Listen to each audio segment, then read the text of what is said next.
Discuss this news alert is Josh Hasten. He's a Middle East correspondent for Jewish News Syndicate. Josh, good morning to you. A pleasure having you here with us on Live Now from Fox. Thanks so much for having me. So I want to ask you, and please be very candid with us, knowing that the fate of any potential ceasefire, a part of that lies in the hands of a Hamas leader. Does it give you chills? Do you feel confident that that will actually happen? Yeah, so you can't count on Hamas. I mean, they've rejected a ceasefire over and over again. And just last week, a Hamas suicide bomber detonated prematurely, thank God, in Tel Aviv. He was trying to massacre Jews who are living in Israel, who are living in Tel Aviv. So as these talks are taking place, you see the true face of Hamas. A huge story just came out last night here in Israel. One of the hostages, a 51-year-old father, Farhan al-Qadi, was rescued by Israeli special forces in a tunnel, Hamas tunnel in southern Gaza. He is actually an Arab Muslim. He's a Bedouin from southern Israel. He was taken back after spending hundreds of days inside a Hamas tunnel. So this is amazing news. You know, Israel gets accused of being an apartheid state, discriminating against Muslims, and here you have IDF special forces rescuing a Muslim who was taken from his home and his family. So again, we can't really trust Hamas in terms of a ceasefire deal. They've been playing this game for a long, long time right now, and we saw yesterday that through military might, we are able to rescue our hostages, and I think Israel has to continue down that path. So glad you brought that up. And we know Israeli Defense Forces are working around the clock, going through these tunnel systems that Hamas has built through the bottoms of schools and daycares. Just truly bizarre to think about this tunnel network that they have. But at this hour, many hostages still in Hamas captivity. So, Josh, I'm so glad you brought that up. I want to ask you, though, as we do discuss these ceasefire talks, I spoke with a lady yesterday who was saying that many people don't want a ceasefire because that would mean that Hamas could potentially continue with what they're doing. Break that down for us and put it into perspective about the Jewish people, the Israeli people, and what a ceasefire means as it relates to Hamas. Yeah, we have to differentiate between a ceasefire and the end to the war. So Israel is negotiating a ceasefire right now. It's happening today in Doha in Qatar.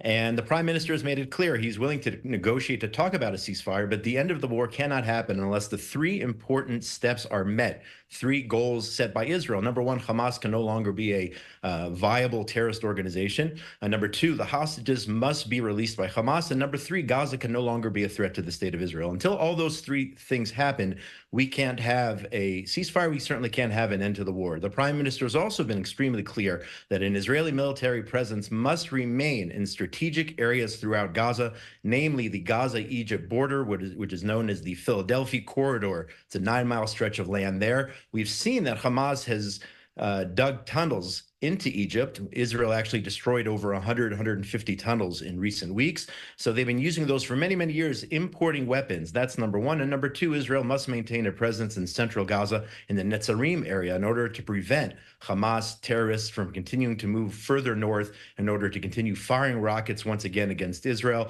That can't happen. So all of that is coming into play. All those clauses have to be met as Israel is still negotiating today, once again in Doha. But again, Hamas has rejected every deal. Hamas is a terrorist organization. They cannot be trusted in any way, shape, or form.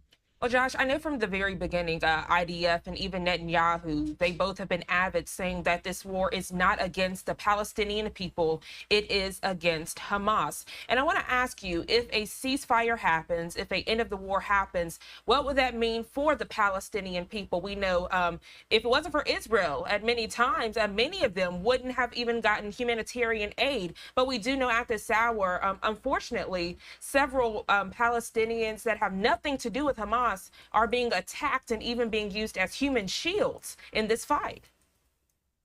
Well, we have to understand something, that every single casualty in Gaza is the responsibility of Hamas. Every single so-called civilian casualty. None of this would happen. October 6th, we had quiet. Hamas launched a massacre, murdering 1,200 Israelis, the worst massacre of Jews since the Holocaust. We had quiet before October 7th, but we cannot go back to an October 6th reality in which Hamas dictates what happens both for the people of Gaza and for the people of Israel. Hamas is a maniacal, barbaric terror organization that throws minorities off roofs, jails journalists, throws the homosexual community off roofs, literally throws people off roofs. They threw members of the Palestinian Authority off roofs back in 2005 when they took over. That's who they are. They cannot be counted on. The people in Gaza cannot rely on such barbarism to lead Gaza. What the day after Gaza, the war in Gaza looks like, that remains to be seen. But Israel must maintain a military presence in that area for the sake of not only Jews, but for the sake of Arabs living in Gaza who are suffering under Hamas for so many years. You mentioned as a part of the agreement how Israel does want a presence at the Egyptian-Israel border and how there have been tunnels found going into Egypt by Hamas. At this time, is Egypt being trusted by Israel? And I ask that because at the beginning, they were saying they wanted to remain a neutral partner, right? And for many people that are watching, they know sometimes saying nothing is actually saying something. I would love to know how many people out in your area feel about Egypt and their role in this fight.